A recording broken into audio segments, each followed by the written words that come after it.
Fala galera, Latitude Zero está na área mais uma vez e hoje nós estudaremos um tema relacionado aos problemas ambientais urbanos, fenômenos que são recorrentes nas cidades brasileiras e também nas grandes cidades mundiais. Então é o seguinte, está preparado? Então vem com Latitude Zero.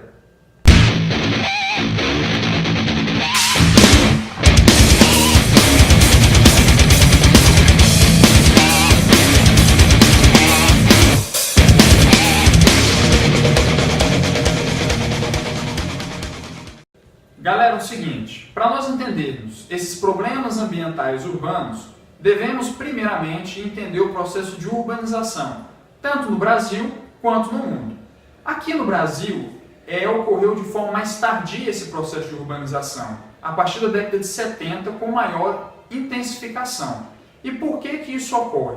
Devido a dois fatores importantes. O primeiro fator, devido à industrialização, que é um processo atrativo, atrai as pessoas para trabalharem nessas indústrias, porque o emprego estava surgindo nas indústrias que estavam instaladas nas cidades.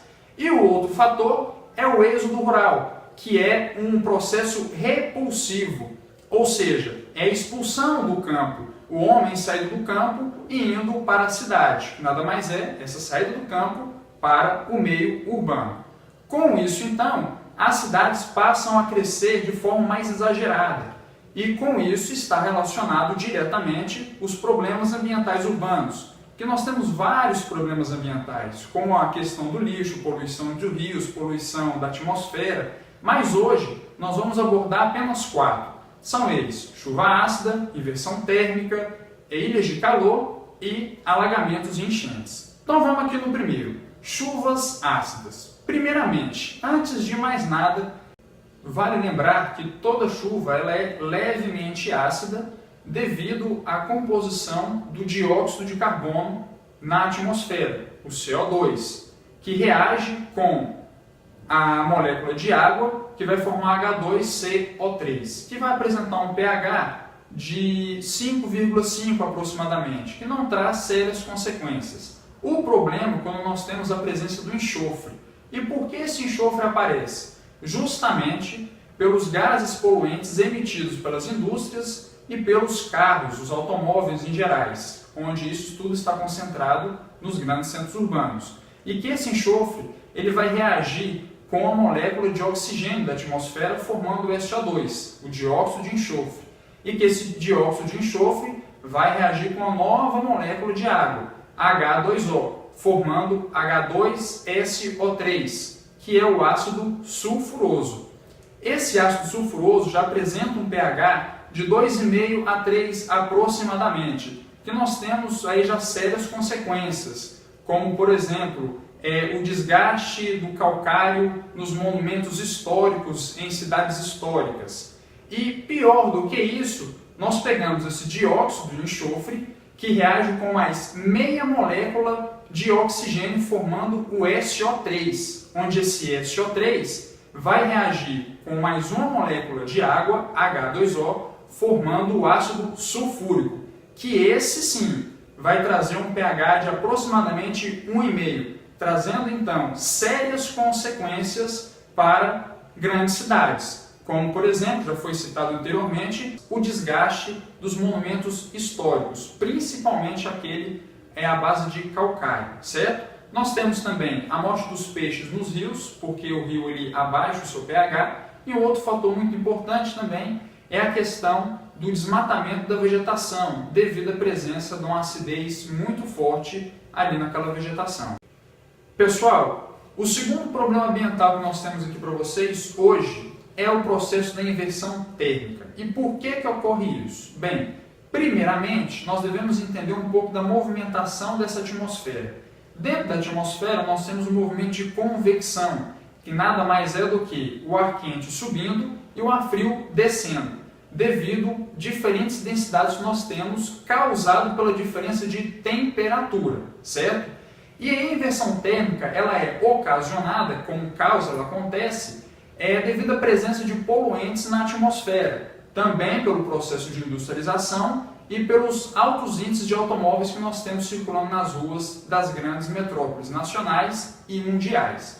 Então, o que acontece? Com esse esquema que nós temos aqui na televisão, nós temos os poluentes nessas baixas camadas da atmosfera, que esses poluentes nas baixas camadas não vai permitir que essa convecção ocorra, que nesse caso aqui, onde nós temos o fluxo normal, nós temos justamente esse processo de convecção acontecendo.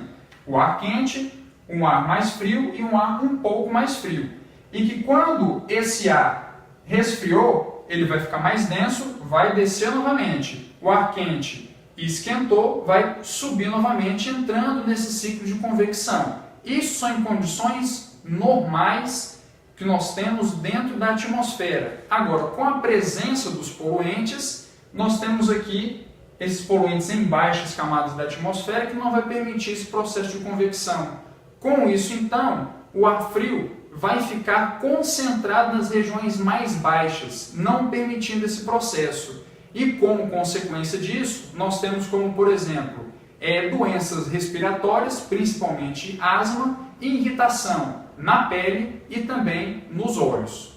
Galera, o terceiro problema ambiental urbano de hoje para vocês é ilhas de calor.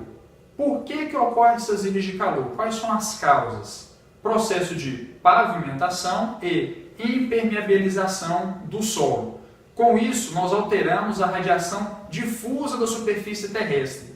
E entra um outro detalhe interessante, que é uma propriedade, na verdade, da física, que você tem a alteração do albedo. O que seria esse albedo? O albedo nada mais é do que a capacidade que cada corpo tem de absorver e refletir energia solar. Por exemplo, a neve recém-caída tem um albedo de 80%.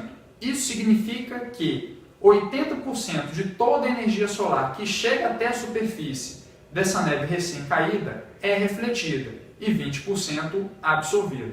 O asfalto tem um albedo de 5%. Isso significa então que 5% da radiação solar que chega até a superfície é refletida, 95% é absorvida. E vale lembrar que essa radiação difusa é o quê? Quando nós temos a radiação solar, ela vem em forma de ultravioleta, que isso bate na superfície terrestre e essa absorção vai transformar em infravermelho, liberando em forma de calor, certo? E quando nós modificamos essa superfície terrestre, nós estamos alterando esse albedo, fazendo com que possamos ter então essa diferença de temperatura. Como por exemplo nesse quadro aqui atrás. Nós temos aqui alguns exemplos. Uma área rural, uma área comercial, uma área central, que aqui seria uma mancha urbana, uma área residencial urbana e uma outra área residencial suburbana. Observe vocês o seguinte, esse gráfico, que na área rural nós temos ali em graus Celsius aproximadamente algo de 29 graus Celsius. E conforme essa vegetação vai sumindo e vai surgindo o processo dessa concretização e dessa pavimentação, a linha da temperatura vai acompanhando esse processo, que é justamente essa alteração do albedo, fazendo com que nós tenhamos uma maior absorção do que uma reflexão.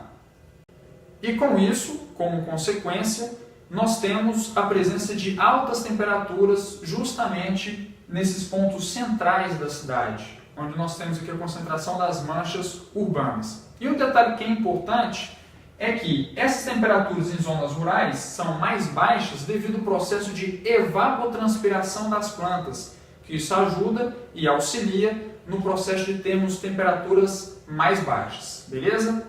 Quarto e último problema dos problemas ambientais urbanos aqui estudados hoje: enchentes e alagamento. Pessoal, por que acontecem essas enchentes e esses alagamentos?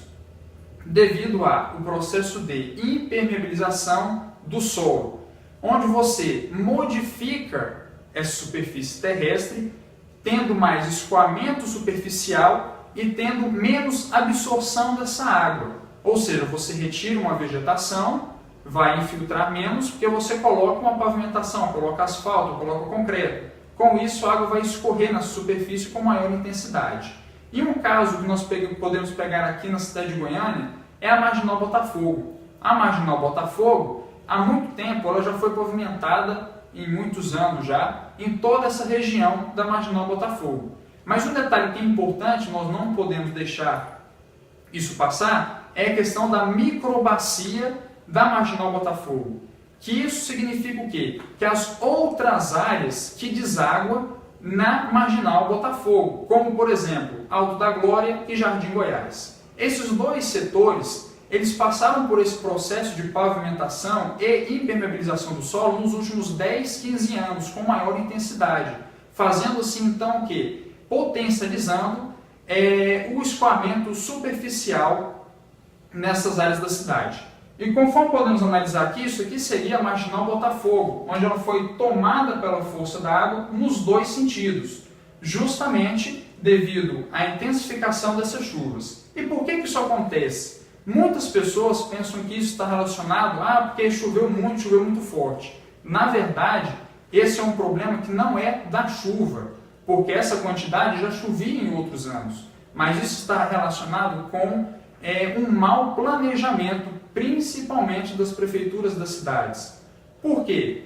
Porque não existe um planejamento adequado, respeitando as áreas verdes da cidade. Simplesmente é derrubado e é pavimentado em várias áreas. Beleza, pessoal? Com isso, então, a gente fecha aqui mais uma aulinha do Latitude Zero. E o seguinte, um recadinho rapidinho para vocês. Não deixe de nos seguir na nossa página do Instagram, latitude.zero. E não deixe também de se inscrever no YouTube, nosso canal do YouTube, Latitude Zero. Beleza? Latitude Zero, sua referência em geografia no Enem e diversos vestibulares.